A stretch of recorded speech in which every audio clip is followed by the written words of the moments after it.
Hey guys, Ed from the Edamus here. Sorry for the lack of updates. My computer has been bitching at me. Basically, the issue is it's been, you kind of can detect it, you can certainly detect it if you watch the whole video in the first part of this series where my voice goes, and chops out, and I apologize for that. But hopefully I have fixed it. If not, oh well, we're just going to make this anyway because I want to get a video out. So, boom, here we are. Part 2, J-Vlog. Here we go.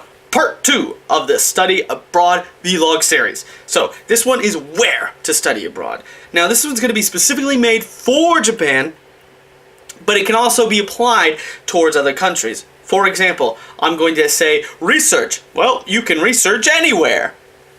So, that's what I'm going to be talking about. So, okay, step 1, research. Find out whether or not you can go to that university from your university and receive credit. If credit isn't important and you don't mind graduating a year behind or a semester behind or whatever, then do that. A lot of times financial aid will still apply. If you are taking financial aid, will still apply if you're studying abroad and receiving credit. If you're not, it's something different. So keep that in mind. When you're researching these schools, check out the programs that they offer. Some offer a semester, some offer a whole year, some offer a few weeks to which you can be there, and some have different packages. I believe one of it is at Oberlin. It has a summer program for 3 to 4 weeks. It's like $2,000 some odd dollars. It's all board paid for. You're booked solid every day. It's like an immersion program that my university offers here for Japanese students, but just reversed because it's in there. Next, what you need to do is decide whether or not, when you're looking at these schools, what type of place do you want to live in? Do you want to live in the Tokyo, Tokai area, or do you want to live in Oita, an Inaka area? Basically what I'm saying, do you want to live in a big city, or do you want to kind of be away from that? Big city is good. Love the big city. You can get anything there. Problem is that Tokyo is such a big city, and it's so big that it can eat you up and swallow you whole and spit you out, and you won't know what the fuck happened. A little bit of a serious note here, it can be extremely depressing, Tokyo. I love Tokyo, but it does have a negative effect on you. It can suck the life out of you. Depending on the type of person you are, or how good your Japanese is, it can be very isolating. Studying abroad in general can be very isolating, but Tokyo is just like New York. No one gives a fuck about you. You are not special. And that type of feeling is hard for some people, because, you know, if I'm from the southeastern United States, everyone's really friendly, speaks to each other. You're going to get that camaraderie even if you're not if you're not from there. Tokyo is just not that way. So keep this in mind when deciding. I'm not dissing Tokyo, because if you can handle that, you're from New York or you like big cities, then go for it. Fuck yeah. Second thing also to think about is cost. Tokai is generally more expensive than Inaka. Why? Because Tokai can do it. Inaka can't.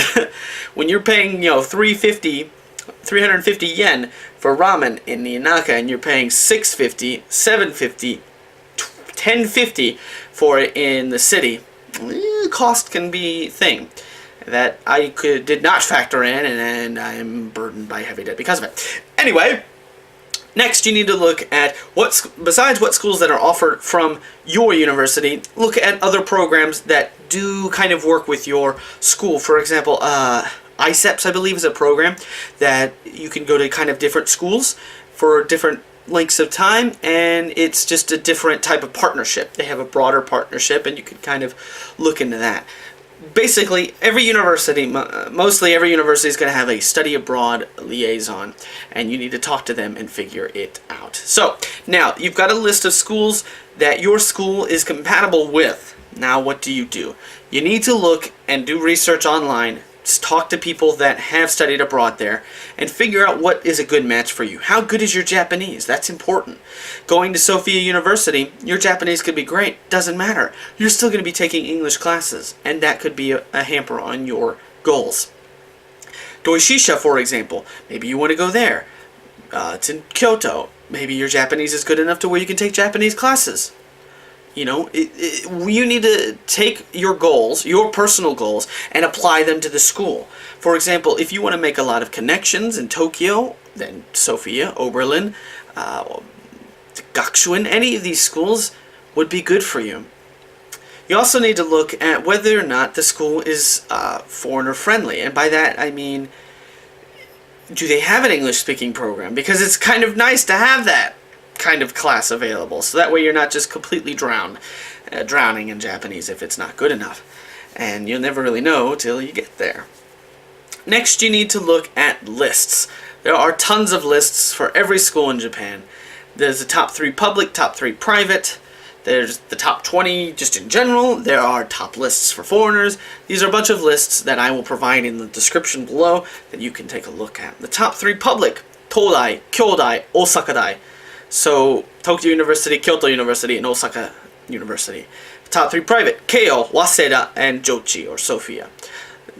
I think those are pretty self-explanatory there, but they may not be able to go there just because of how it's offered. Keep that as in mind as well. Pretty much what you're going to do in choosing a university is ask your senpai. Ask the people that have gone and come back how they liked it. What did they like about it? What didn't they like about it? Things like that. I'm going to provide a new video that's going to be part of the Study of Long series, but kind of an addendum in the sense that I will be reviewing Jochi Daigaku. I've been there 2 semesters at 2 separate times, so I can provide you with that type of feedback. Look up videos on YouTube of other people that have been to these other schools and see what they think of them. So this has been part 2. Alright guys, so that's going to wrap it up. Be sure to check out Geek Confetti. I'm on Twitter at Edamus, and I have a Facebook if you want to look at me there, The Edamus on Facebook, Edamus on Twitter. Also, Geek Confetti has been doing really well. We've finally switched arcs, and we're into their private life. So, woo, that sounds good. Alright guys, I think that's about it. Party on.